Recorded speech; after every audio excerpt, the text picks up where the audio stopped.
ইয়া আইয়ুহাল্লাযীনা আমানুত্তাকুল্লাহ, হে ঈমানদারগণ, সাকিব গোত্র তোমাদের পরিচয়, তোমরা এখন মুমিন মুসলমান। ইত্তাকুল্লাহ, আল্লাহকে ভয় করো। ওয়াযারু মা বাকিয়া মিনার রিবা ইন কুনতুম মুমিনিন। সুদের যে কারবার হইছে, বকেয়া যেটা ইসলাম গ্রহণ করার আগে হয়ে গেছে, এটা ছেড়ে দাও যদি তোমরা মুমিন হও। আয়াতের বিষয়বস্তু মদিনা থেকে আল্লাহ রাসূল পাঠিয়ে দিলেন মক্কায়। মক্কায় আয়াতের বিষয়বস্তু আসার পর সাকিব গোত্র বললেন, আমাদেরকে আল্লাহ এই কথা বলছে মুসলমান হইলে সুদের কারবার ছেড়ে দিতাম, এই মুহূর্তে সুদের কারবার ছেড়ে দিলাম, ভবিষ্যতে আর কখনো সুদের কারবার করব না। তারা কি পুরাতন মুসলমান না নতুন ছিল? তাহলে নতুন মুসলমান সাথে সাথে সুদের কারবার ছেড়ে দিল। এখানে যারা আছেন আপনাদের মধ্যে কেউ নবমুসলিম আছেন না? জন্মসূত্রে সবাই মুসলমান। এই জায়গায় যারা সবাই আছে, কয়বার সুদের ওয়াজ শুনছে আজকের ওয়াজ সহ? একবার না অসংখ্যবার। কিন্তু যদি এখনো ছাড়তে না পারে তো আফসোস, এই নব মুসলমান সুদ ছেড়ে দিল, আমরা এত বছর পরেও সুদ ছাড়তে পারলাম। তাহলে এতবার সুদের ওয়াজ শুনলেন কিন্তু আপনি সুদ ছাড়তে পারলেন না। ভাই, আপনাদের মধ্যে যারা এখানে সুদের কারবারে জড়িয়ে আছেন, মাইকের আওয়াজ যারা শুনছেন, তারাও যদি কেউ সুদ খান, হয়তো অনেকে বলাবলি করতেছেন যে হুজুরে এইগুলা এইভাবে বললে আপনার হবে নাকি? দেখেন, আপনাকেও বলছি, সুদ যে খান যে খান না, হতে পারে আপনাদের কারো জন্য কাফনের কাপড় বাজারে অলরেডি চলে আসছে, এই মুহূর্তে সম্ভবত কাফনের কাপড়টা বাজারে আসছে, কিন্তু আমার আপনার জানাও নাই কাফনের কাপড়টা আইসা গেছে কিনা। আমার কথা হলো, যদি সুদখোরের কাপড়টাও চলে এসে থাকে, কি হবে সেটা? ছেড়ে দেন, সুদ ছেড়ে দেন, আল্লাহর হস্তে সুদ ছেড়ে দেন। আল্লাহ আমাদেরকে হেফাজত করেন। সূরা বাকারার 276 নম্বর আয়াতে আল্লাহ বলেন, ইয়ামহাকুল্লাহুর রিবা ওয়া ইউরবিস সাদাকাত। আল্লাহ সুদকে মিটায় দেয়, সদকাকে আল্লাহ বাড়ায় দেয়। সুদ আমার আপনার চোখে দেখা যায় বাড়ে, আল্লাহ বলে এটারে আমি কমাই। সদকা আমার আপনার চোখে দেখা যায় কমে, আল্লাহ বলে এটাকে বাড়াই। বুঝেন কথাটা? মনে করেন আপনারা এখন কোন একটা গরিব মানুষে 2 টাকা দিলেন, আপনার পকেটে ছিল 100 টাকা, 2 টাকা দিলে আর আছে কত? কমলো কত? একজনে 100 টাকায় সুদে নিচে 10 টাকা, তাহলে তার আগে ছিল 100, এখন বাড়ছে কত? 10 টাকা বাড়ছে। 100 টাকা তো ছিলই মূলধন, তাহলে পাইছে আরো 10, বাড়লো কত? একজনে 10 টাকা, 100 টাকা থেকে 10 টাকা দান করছে, তাহলে পকেটে আছে কত? 90।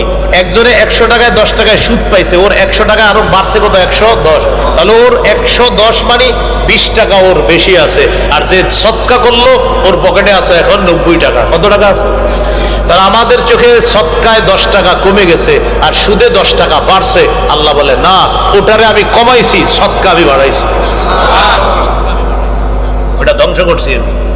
দলিল একটা তো গেল সূরা বাকারা 276 নম্বর আয়াত, আর একটা সূরা রুমের 39 নম্বর আয়াতে আল্লাহ বলেন, ওয়ামা আতাইতুম মির রিবাল লিয়ারবু ফি আমওয়ালিন নাস ফালা ইয়ারবু ইনদাল্লাহ। বলেন, তোমরা মানুষকে যে সম্পদ দাও বাড়ার জন্য, ফালা ইয়ারবু ইনদাল্লাহ, এটা আল্লাহর কাছে বাড়ে না। দেখেন কত সুন্দর আল্লাহ কোরআনে বলতেছে, তোমরা যা দাও লিয়ারবু বাড়ার জন্য, ফি আমওয়ালিন নাস মানুষের সম্পদে, ফালা ইয়ারবু ইনদাল্লাহ, বান্দা আল্লাহর কাছে এটা বাড়ে না, আল্লাহর কাছে বাড়ে না। আমি আপনি বারবার বলতেছি বাড়ে, আল্লাহ বলতেছে বাড়ে না, আমি বলতেছি বাড়ে, আল্লাহ বলে না বাড়ে না। তার কথা সত্য।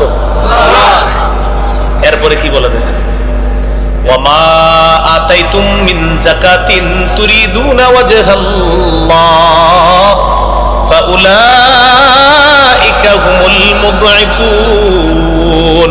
আর যে যাকাত তোমরা আল্লাহকে খুশি করার জন্য দাও, এবার বলেন তো যাকাত দেখ আমাদের চোখে কি 40 ভাগের 1 ভাগ যাকাত দিলেন, আছে আর কয় ভাগ? 39 ভাগ। কয় ভাগ কমে গেল?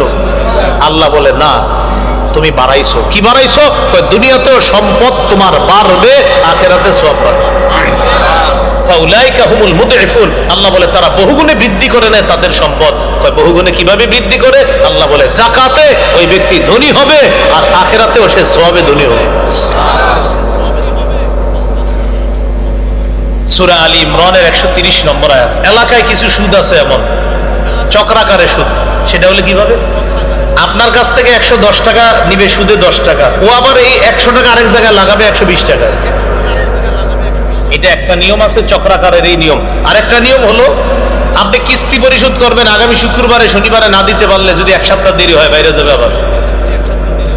আরেকটা নিয়ম আছে আপনি টাকা লোন আনছেন, এটা পরিশোধ যতদিন না করবেন বাড়তে থাকবে বাড়তে থাকবে। চক্রাকারে বিভিন্ন নিয়ম আছে বাড়ার। আমাদের এলাকায় এটার বলে গন্ডি সুদ বলে। সুদের বিভিন্ন প্রকার আছে, আশা ব্যাংক আর ব্রাক ব্যাংক, আশা হতাশা নিরাশা ভালোবাসা অনেক কিছু আছে নাম। এগুলোর মধ্যে আপনার কিস্তি কিস্তি ক্ষুদ্র ঋণ দেয়, আর এই ঋণের স্লোগান হলো দারিদ্র মুক্ত বাংলাদেশ করা। আল্লাহর কসম একবার, আল্লাহর কসম দুইবার, আল্লাহর কসম তিনবার। সুদে হাজার মানুষ গরিব হবে, দু একজন মানুষ চর্ম চোখে ধনী হবে, কিন্তু কোটি কোটি মানুষ গরিব হবে।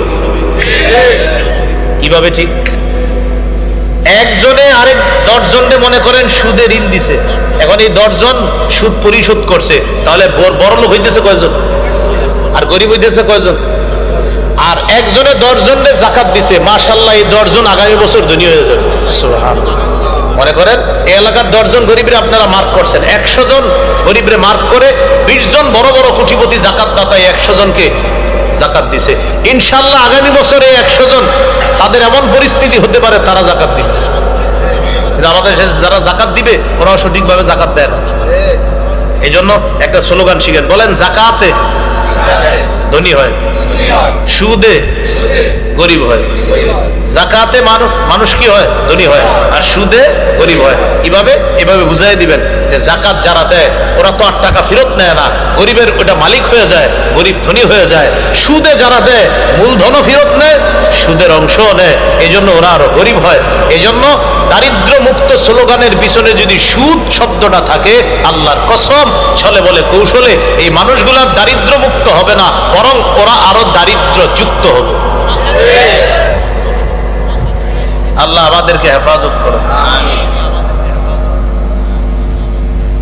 সূরা আলী ইমরানের 130 নম্বর আয়াতে আল্লাহ এটা বলেন, ইয়া আইয়ুহাল্লাযীনা আমানু লা তাকুলুর রিবা আযআফাম মুদাআফা। হে ঈমানদারগণ, তোমরা চক্রাকারে বৃদ্ধি করে সুদ খেও না। আল্লাহ আমাদেরকে সুদী কারবার থেকে হেফাজত করেন। এইগুলো আজকের আলোচনার ভূমিকা।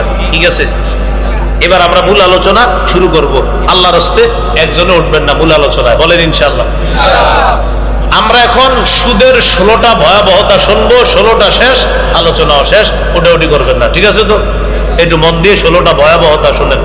কয়টা ভয়াবহতা জানবো? সুদের 16টা ভয়াবহতা।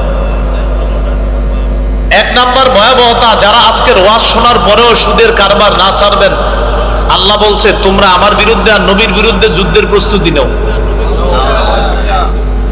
তাহলে 1 নাম্বার ভয়াবহতা সুদের কারবার। এটা হারাম জানার পরেও যারা না ছাড়বে তারা যেন আল্লাহ আর রসুলের পক্ষ থেকে যুদ্ধের ঘোষণা নিয়ে নেয়, আর আল্লাহর সাথে যুদ্ধের জন্য যেন সে প্রস্তুত হয়।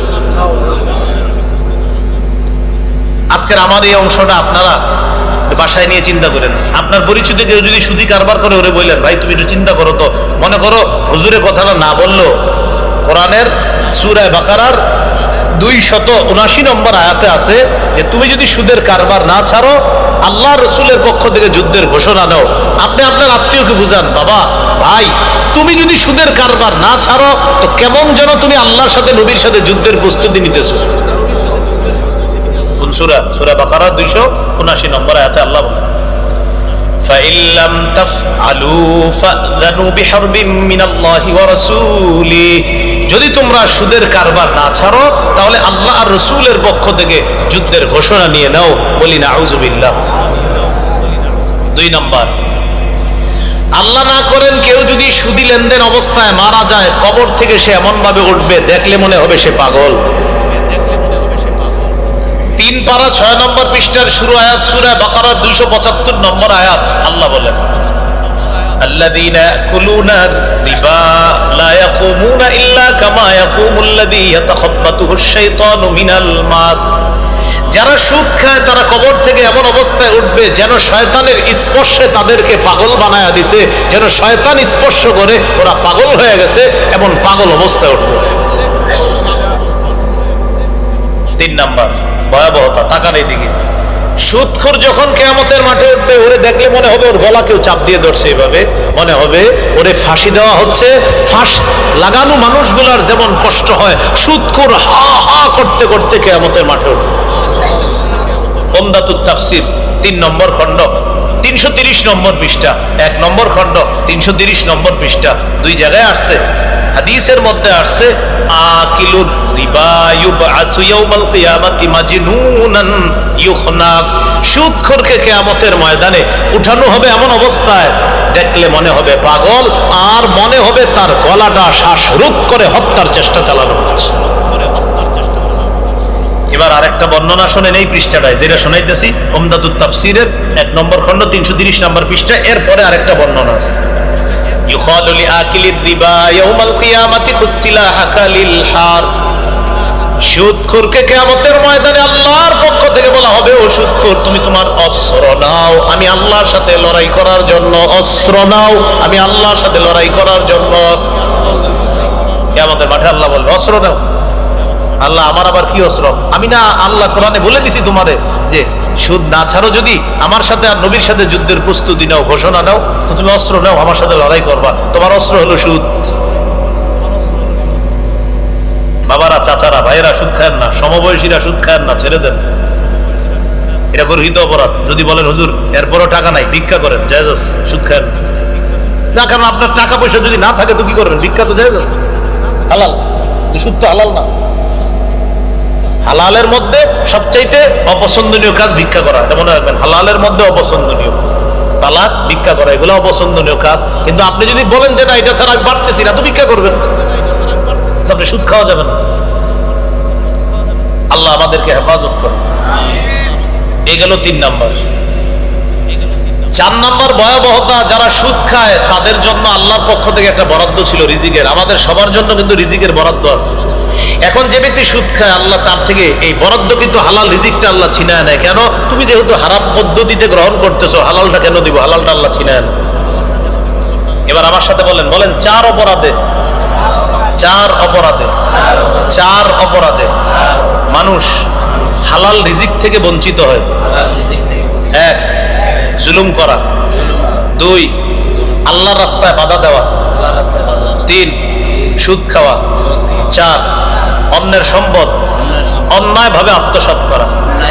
এই 4 অপরাধের কারণে মানুষ তার বরাদ্দকৃত হালাল রিজিক থেকে বঞ্চিত হয়। আল্লাহ ওর জন্য হালাল বরাদ্দ রাখছিল, আল্লাহ নিয়ে যায়। তোমার তো দরকার নেই হালালটা, যেহেতু তুমি আরেকজনের জমি আত্মসাৎ করো, তো আমি আল্লাহ তোমারে কেন দিব এটা?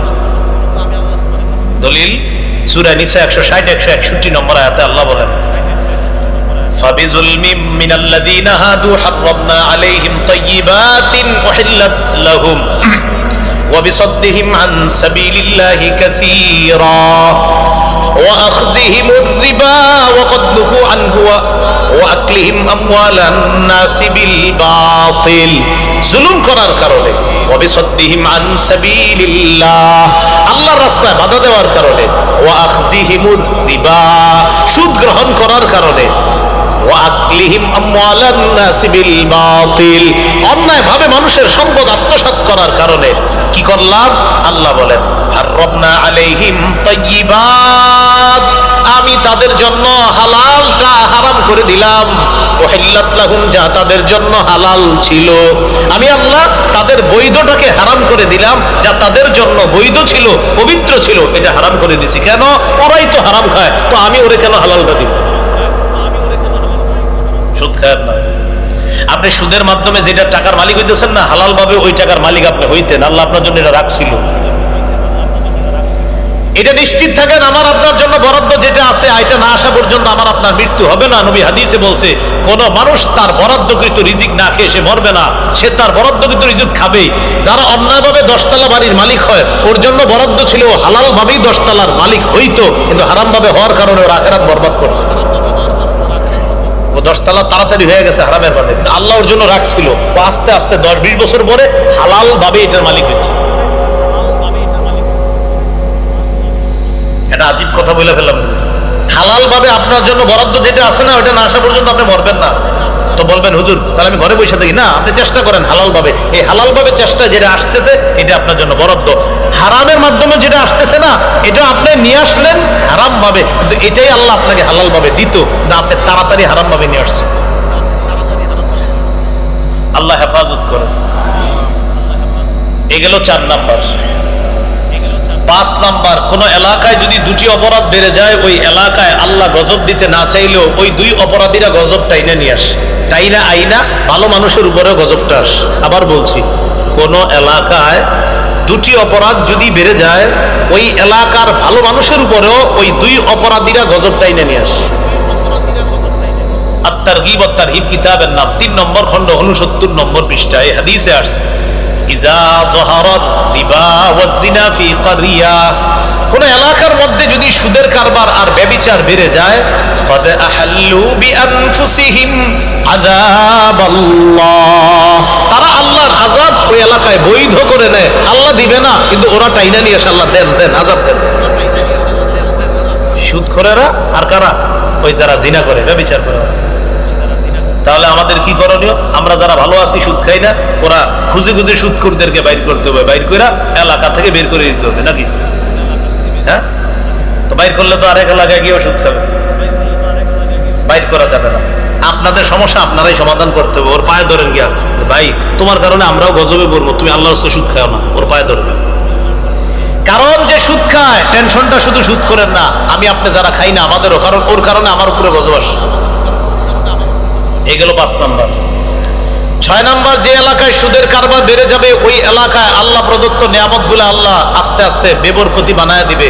কি হবে? মন দিয়ে শুনেন, ওই এলাকা আগের মতো শীতকালীন লাউ হবে না। শীতকালীন সিম ঘরের চালে যা হইতো, এটা দিয়ে 4-5 মাস ঘরের গৃহিণী চালাইয়া দিতে পারতো, কিন্তু এগুলো আর হবে না। মাছ আগের মতো পাওয়া যাবে না। আগে মাছ ক্রয় করে খাওয়া লাগতো না, পুকুর থেকে পাওয়া যেত। আল্লাহ প্রদত্ত এই নিয়ামত আল্লাহ ছিনায় নিবে। কবে নিবে আপনারা বলেন? নাকি নিচে আগের মতো লাউ হয় হুজুর? 50টা হইতো লাউ, সিমে ভরে যেত, আরো বাড়াইতো মেয়ের বাড়িতে, ছেলের বাড়িতে। এখন আর এই চালে সেই সিম হয় না। কেন জানেন? সুদখোরের কারণে পুরো এলাকায় এই দুর্ভিক্ষ লাগে। মাছ কত কষ্ট করে একটা বেচারা মাছ ধরার জন্য, এই বেচারার মাছে বরকত হইতেছে না, ওই সুদখোরের কারণে। লাউ বরকত হয় না, জমিনে বরকত হয় না, সুদখোরের কারণে। দলিল মুসনাদে আহমদ 17822 নম্বর হাদিস। এই হাদিসে আছে রাসূলুল্লাহ সাল্লাল্লাহু আলাইহি সাল্লাম বলেন, মা মিন ক্বরিয়াতিন ইয়াযহারু ফীহিমুর রিবা ইল্লা উখিযু বিসসানা, যে এলাকায় সুদের কারবার বেড়ে যায়, ওই এলাকায় আল্লাহ দুর্ভিক্ষের গজব দেন। এই জায়গায় আরেকটা অংশ আছে হাদিসে, অংশটা বলে দিই। মা মিন কওমিন ইয়াযহারু ফীহিমুর রিশা বা রশা, যে এলাকায় ঘুষের কারবার বাড়ে, ঘুষের যদি আমার আলোচ্য বিষয় ঘুষ না, তাও এসে গেছে হাদিসে, ঘুষের কারবার বাড়ে। ইল্লা উখিযু বিররুবি, ওই এলাকার সাহসী যুবকরা কাপুরুষ হয়ে যায়। এদেরকে জিহাদের ময়দানে বলবে হুজুর রাজি আছি, যেই মাত্র হুজুর বলবে চলেন আজকে যাইতে হবে, হুজুর আপনি যান। কেন না? এটা যুবকদের দোষ না, ওদের সাহসগুলা হিম্মত হারা কেন হয়েছে? ঘুষখোরদের কারণে। আর আমাদের বাংলাদেশে তো ঘুষ জিরু, ঘুষই নেই। নাকি ঘুষ ছাড়া কোনো কাজ নেই? ঘুষ নাই না ঘুষ ছাড়া কাজ নাই? সেটা আবার বিভিন্ন ভাবে। একটু খেয়াল রাখেন, মানে খেয়াল রাখেন মানে কি কি খেয়াল রাখেন স্যার? আপনি ওই একটু বাচ্চাদের জন্য কিছু নিয়ে যায় না রে ভাই, কি নিব? আপনি নিয়েন কিছু। কেন? উনি কি নিবে? ওনার বাচ্চাদের জন্য কি নিবে বলেন? কেন নিবে? না, ওই যে আপনার ওই জমিনটা নিয়ে আমার অমুকের সাথে রিয়া চলতেছে, তো ওই জায়গায় আপনার এক অংশ জমি অমুকে পাবে, আপনি একটু খেয়াল রাখলে জমিনটাও নিতে পারবেন। আমার আসলে জমিন ওর। ঘুষ, রন্ধ্রে রন্ধ্রে ঘুষ, পাতি ঘুষ, বড় ঘুষ। মানে পাতি ঘুষ করেও আছে, বড় ঘুষ করে আছে, এলাকায় আছে, শহরে আছে। এলাকায় হলো আপনাদের রাস্তার জন্য বরাদ্দ হয়েছে এই পরিমাণ, তো সরকার তো এই পরিমাণ দিয়ে দিছে, এরপর আবার বলবে ভাই ঘর প্রতি 7,000 টাকা করে দিতে হবে। কেন দিবে ঘর প্রতি 7,000? এটা কেন বলেন? কেন? রাস্তার তো বরাদ্দ আসছেই সরকার থেকে, সরকার তো বসাইছেন, উনি আপনার কাজ করবে এই জন্যই। কেন আবার ঘর প্রতি 7,000 দিতে হবে, 10,000 দিতে হবে?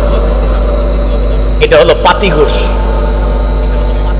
এটা কি বলবে জানেন? যদি বলেন ভাই এটা কেন বলবে, বুঝুন এটা কেন? এখন তুমি যদি না দাও, অন্য ঘরে বিদ্যুৎ যাবে, তোমার ঘরে যাবে না।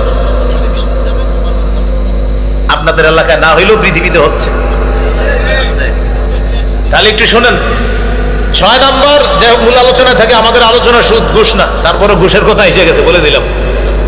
যে এলাকায় সুদের কারবার বাড়বে, ওই এলাকায় অর্থনৈতিক দুর্ভিক্ষ দেখা দিবে। আল্লাহ আমাদের এই এলাকাকে সুদ থেকে হেফাজত করুন। 7 নম্বর, আল্লাহ না করেন যে ব্যক্তি সুদী কারবার অবস্থায় মারা যায়, ওর পেটে সাপ থাকবে, কিয়ামত পর্যন্ত এই সাপ পেটে বহন করবে।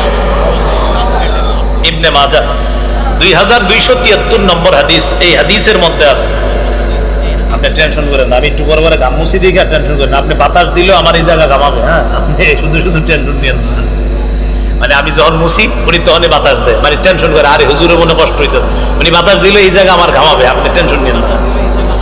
ইবনে মাজাহ 2273 নম্বর হাদিস। এই হাদিসের মধ্যে আছে, রাসূল সাল্লাল্লাহু আলাইহি সাল্লাম বলেন, আমি মেরাজের রাতে যাইতেছিলাম, একদল মানুষের পাশ দিয়ে দেখলাম তাদের পেটগুলা বিশাল বড় বাড়ির মতো। ফিহা আল হাইয়াত তুরা মিন খারিজি বুতুনিহিম, তাদের পেটের মধ্যে বিশাল বড় বড় সাপ, বাহির থেকে সাপগুলা দেখা যাচ্ছে, এই সাপগুলা দৌড়াইতেছে, পেটের ভিতরে ঘুরতেছে। আমি প্রশ্ন করলাম, মান হাউলা ইয়া জিবরিল, জিবরিল এরা কারা? জিবরিল আমিন জবাব দিলেন, হাউলাই আকালাতুর রিবা ইয়া রাসূলুল্লাহ, হুজুর এরা হলো সুদখোরের দল, কিয়ামত পর্যন্ত তাদের পেটে এরকম সাপ ঘুরতে থাকবে। কত নাম্বার গেল? 7। 8 নাম্বার, যে ব্যক্তি সুদ খায় পেটে সাপ থাকবে, পাশাপাশি কিয়ামত পর্যন্ত একটা রক্তের নদীতে সাঁতার কাটতে থাকবে। কিয়ামতের আগে ওই নদীর কিনারায় বসতে পারবে না, শুধু সাঁতার কাটবে, আবার পাথরের আঘাত খাবে, মুখের ভিতর পাথরটা ঢুকবে, আবার নদীর মাঝখানে চলে যাবে। 8 নাম্বার এটা সহিহ বুখারী 2085 নম্বর হাদিস। এই হাদিসের মধ্যে আছে, রাআইতুল লাইলাতা রাজুলাইন, আমি 2 ব্যক্তিকে রাতের বেলা দেখলাম, আমারে ধরে ধরে নিয়ে যাইতেছে, কয় চলেন। তাহলে নবী সহ কয়জন? 3 জন। 2 ব্যক্তি আর নবী, কয়জন হলো? 3 জন। তা আমারে বলতেছে, সামনে চলেন, সামনে চলেন। যাইতে যাইতে হাত্তা আতাইনা আলা নাহরিম মিন দাম, যাইতে যাইতে একটা নদীর কাছে গেলাম। এই নদীর পানি হলো রক্ত, আর রক্ত মানে রক্তের নদী। হঠাৎ আমি তাকায় দেখলাম নদীর মাঝখানে এক ব্যক্তি, নদীর কিনারায় এক ব্যক্তি। নদীর কিনারায় যিনি, তার আশেপাশে অনেকগুলা পাথর। আমি দেখলাম নদীর মাঝখানের লোকটা সাঁতার কাটতে কাটতে নদীর কিনারায় যায়। যেই মাত্র নদীর কিনারায় আসে, সাথে সাথে একটা পাথর মারে, আলকামাহু হাজারা, ওই ব্যক্তির মুখের মধ্যে পাথরটা ঢুকে যায়। রাদ্দাহু হাইসু কানা, লোকটা আবার নদীর মাঝখানে চলে যায়। নবীজি বলেন, আমি তাকায় দেখলাম লোকটা বারবার কিনারায় আসতে চায়, বারবার পাথরের আঘাত খায়, আবার নদীর মাঝখানে যায়। আমি জিজ্ঞাসা করলাম, জিবরিল এটা কি? জিবরিল আমিন আমারে বললেন, আল্লাযী রাআইতাহু ফিন নাহরি আকিলু রিবা, হুজুর যারে নদীতে দেখলেন, রক্তের নদীতে, এটা হলো সুদখোর, কিয়ামত পর্যন্ত সাঁতার কাটবে, কিন্তু নদীর কিনারায় উঠতে পারবে না। কত নম্বর গেল? 8। 9 নম্বর, নাউজুবিল্লাহ 3 বার পড়েন, আবার পড়েন, আবার। আহা, সুদ খাওয়া, আপন মাকে বিয়ে করা, মানে মায়ের সাথে জিনা করা। ইবনে মাজাহ 2274 নম্বর হাদিস। এই হাদিসের মধ্যে আছে, রাসূলুল্লাহ সাল্লাল্লাহু আলাইহি সাল্লাম বলেন, আর রিবা 70 হুবা, সুদের 70টা শাখা।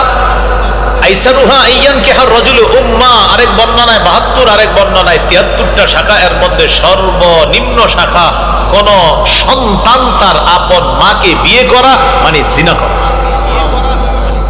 আরে মার সাথে কি বিয়ে হয় না? ওয়াজ মা বোনরা তো শুনতেছে বাসা বাড়িতে।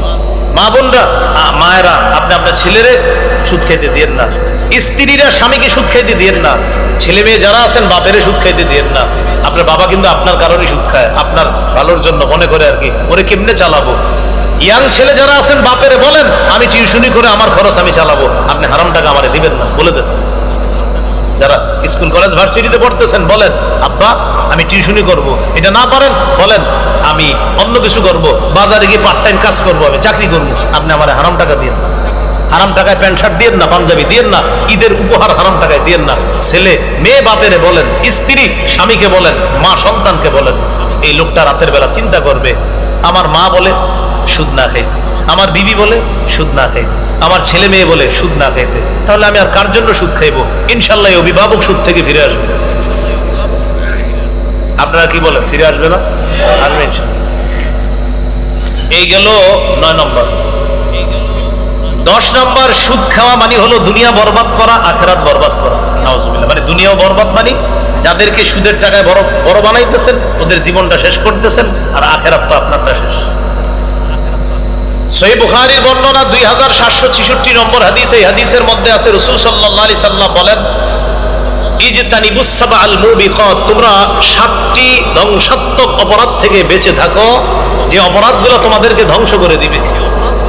সাহাবীগণ জিজ্ঞাসা করলেন, এই 7টা ধ্বংসাত্মক অপরাধ কি? নবী বললেন, 1 নাম্বার আর শিরকু বিল্লাহ, আল্লাহর সাথে শিরিক করা।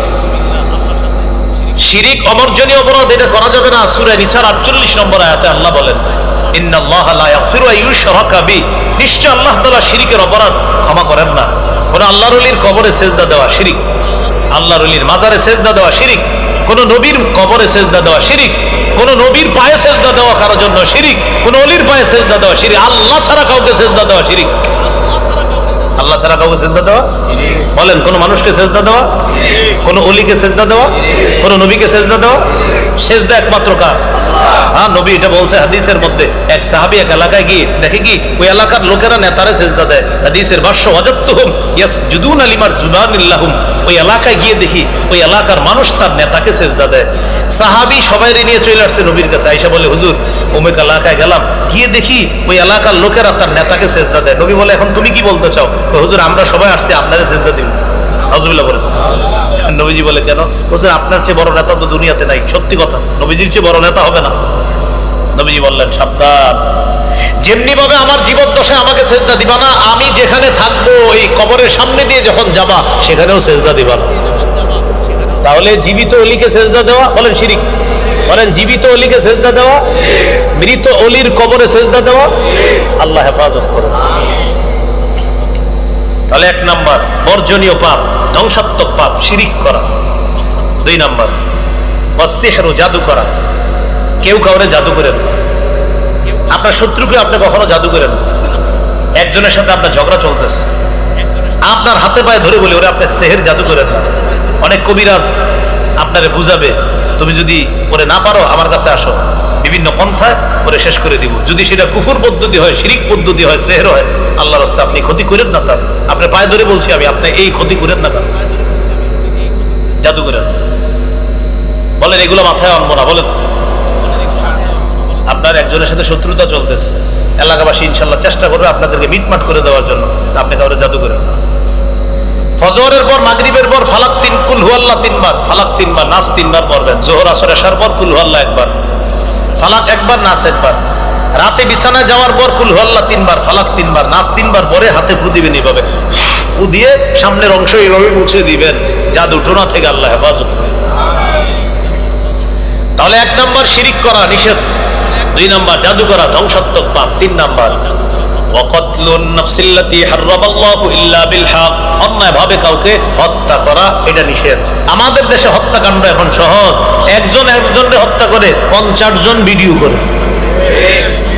সুন্দর করে হত্যাটা হইল কিনা ভিডিও করে।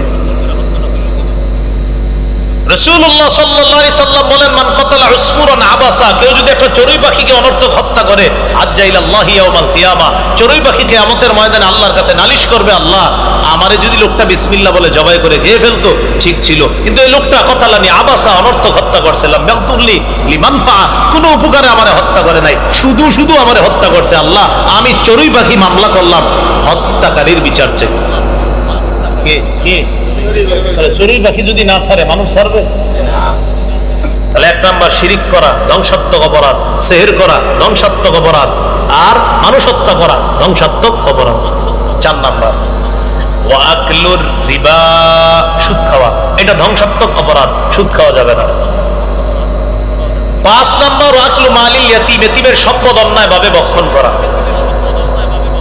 ভাতিজা ভাতিজিরা ইখা মারা গেছে, আপনার চাচার দায়িত্বে এখন ভাতিজা ভাতিজিরা আছে, কলমের খোঁচায় বুদ্ধি কইরা সম্পত্তিগুলো আত্মসাৎ করলেন, পেটে আগুন ঢুকাইলেন। আগুন 4 পারা 17 নম্বর পৃষ্ঠা আল্লাহ বলেন, ইন্নাল্লাযীনা ইয়াকুলুনা আমওয়ালাল ইয়াতামা যুলমা, যারা এতিমের সম্পদ অন্যায়ভাবে আত্মসাৎ করে পেটে ঢুকায়, ইন্নামা ইয়াকুলুনা ফি বুতুনিহিম নারা, তারা পেটে আগুন খায়, আগুন, এতিমের সম্পদ খায়, আগুন খায়। বলে এতিমের সম্পদ খাওয়া মানে কি খাওয়া? আগুন খাওয়া। নবী বলেন ইদা আরাদতা আইয়ালিনা কলবুক, তুমি যদি চাও তোমার মনটা নরম হোক, ফামসাহ রাসাল ইয়াতীম, এতিমের মাথায় হাত বুলাবা, তোমার মন নরম হবে। আমরা এমন হাত বুলাই, বুলাইতে বুলাইতে কলমটা দিয়ে বলি, বাবা এখানে একটু স্বাক্ষর করো। এটা করেন না। তাহলে কয় নাম্বার গেল? 5। 6 নাম্বার ওয়াতাওয়াল্লি ইয়াউমা যাহফি, জিহাদের ময়দান থেকে পলায়ন করা, এটা ধ্বংসাত্মক অপরাধ। 7 ওয়াকাসফুল মুহসানাতিল মুমিনাতিল গাফিলাত, একটা সতী সাদী একটা ভালো মেয়ে এলাকার, এই মেয়ের বিরুদ্ধে মিথ্যা অপবাদ দেওয়া, এটা নিষেধ। তাহলে বলেন তো 7টা ধ্বংসাত্মক অপরাধের মধ্যে সুদের কথা আসেনি? আল্লাহ আমাদেরকে হেফাজত করে। কত নাম্বার গেল? 10। ওই যে মূল আলোচনা 10 গেল। 11 নাম্বার আমার সাথে বলেন, সুদ দাতা, সুদ গ্রহীতা, সুদের লেখক, সুদের সাক্ষী। বলেন যে সুদ খায়, যে সুদ দেয়, যে সুদের কারবার লেখে, যে সুদের সাক্ষী দেয়, 4 শ্রেণীর উপর আল্লাহ রসুলের অভিশাপ। নাসাই শরীফের হাদিস 5103 নম্বর হাদিস, হাদিসের বর্ণনাকারী আলী রাদিয়াল্লাহু তাআলা আনহু বলেন, আন্না রাসূলুল্লাহ সাল্লাল্লাহু আলাইহি সাল্লাম লানা আকিলা রিবা ওয়া মুকিলা ওয়া কাতিবা ওয়া শাহিদা, আল্লাহ রাসূল সুদখোরকে, সুদদাতাকে, সুদ গ্রহীতাকে, সুদের লেখককে, সুদের সাক্ষীকে আল্লাহ রাসূল অভিশাপ দেয়। 4 শ্রেণীর মধ্যে একটা আছে সুদের লেখক। এটা আমার সাথে 3 বার বলেন, সুদের লেখক। আবার বলেন, আবার বলেন। এই জন্য আপনারা যারা কমার্স নিয়ে পড়াশোনা করতেছেন, অ্যাকাউন্টসের ছাত্র যারা আছেন, বুঝে শুনে কিন্তু পড়াশোনা করেন, ভবিষ্যতে কি করবেন না করবেন বুঝে আসছে তো। কিসের লেখক? আবার বলেন। তার উপরও আল্লাহ রসুলের অভিশাপ। এই গেল 11 নাম্বার। 12 নাম্বার, জেনে শুনে সামান্য সুদ খাওয়া 36 বার জিনা করা হচ্ছে বড় অপরাধ করা। মুসনাদে আহমদ হাদিসের কিতাব 22007 নম্বর হাদিস, এই হাদিসে আছে রাসূলুল্লাহ সাল্লাল্লাহু আলাইহি সাল্লাম বলেন, দিরহামু রিবান ইয়াকুলুহু রাজুল ওয়া হুয়া ইয়ালামু আশাদ্দু মিন 36 জিনা, জেনে শুনে সামান্য সুদ খাওয়া 36 বার ব্যভিচারের চেয়ে বড় অপরাধ করা। কত হলো? 12। শেষ করে দিবার 4টা। 13 নাম্বার, আল্লাহ না করেন যে ব্যক্তি সুদী লেনদেন অবস্থায় মারা যায়, আল্লাহর হক করে জান্নাত না দেওয়া। হাদিসের কিতাব 2260 নম্বর হাদিস, এই হাদিসে আসছে আরবাউন হাক্কুন আলাল্লাহ আল্লাহ ইউদখিলাহুমুল জান্নাহ ওয়া লা ইউযীকুহুম নাঈমাহা, 4 শ্রেণীকে জান্নাত না দেওয়া আল্লাহ নিজের উপর ওয়াজিব করে নিয়েছেন যে এই 4 শ্রেণীকে আল্লাহ জান্নাত দিবে না। কয় শ্রেণী? 1 নম্বর মুদমিনুল খামরি, যে ব্যক্তি মদ খায় আর ওই অবস্থায় মারা গেছে। 2 নম্বর আকিলুর রিবা, যে সুদ খায় আর ওই অবস্থায় মারা গেছে। 3 নম্বর আকিলু মালিল ইয়াতীম, যে এতিমের সম্পদ অন্যায়ভাবে আত্মসাৎ করে অবস্থায় মারা গেছে। 4 নম্বর হল আকুল ওয়ালিদাই, পিতা মাতার নাফরমান সন্তান নাফরমান অবস্থায় মারা গেছে, এদেরকে জান্নাত না দেওয়া আল্লাহর হক। এই 4 জনের মধ্যে সুদখোর আসেনি? আল্লাহ হেফাজত করেন। 14 নম্বর, সুদ খাওয়া কিয়ামতের আলামত। সুদ খাওয়া কিয়ামত, যারা সুদ খায় বুঝতে হবে ওর মাধ্যমে কিয়ামতের একটা আলামত চলমান। আত-তারগীব ওয়াত তারহিব নামক কিতাবের 3 নম্বর খণ্ড 70 নম্বর পৃষ্ঠায় আছে, নবীজি বলেন, বাইনা ইয়াদাইস সাআতি ইয়াজহারু জিনা ওয়ার রিবা ওয়াল খামরু, কিয়ামতের আগে 3টা আলামত জোরে বাড়বে, 3টা আলামত জোরে বাড়তে থাকবে।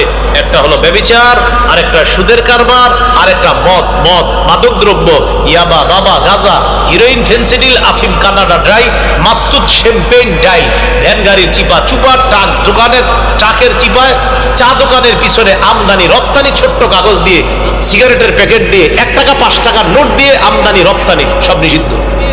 নবী বলছে এগুলা বাড়বে। আপনারা বলেন বাড়বে না বেড়েছে? গাড়ি চিপা চুপা মানে এলাকায় যেটা আপনার গাঁজা, বল কি গাঁজা, গাঁজা এরকম, হ্যাঁ আপনার ওইখানে আর কি চিপা চুপায় পাবে। শুধু মদ কইলে গাঁজা খোরা ভাবে কি বেঁচে গেছি, মদ কইছে, গাঁজা তো কয় নাই, যে মাদক দ্রব্য, মদ মানে মাদক দ্রব্য। নবীজি বলছে 3টা বাড়বে। এখন আপনারা বলেন ব্যভিচার বাড়বে না বেড়েছে?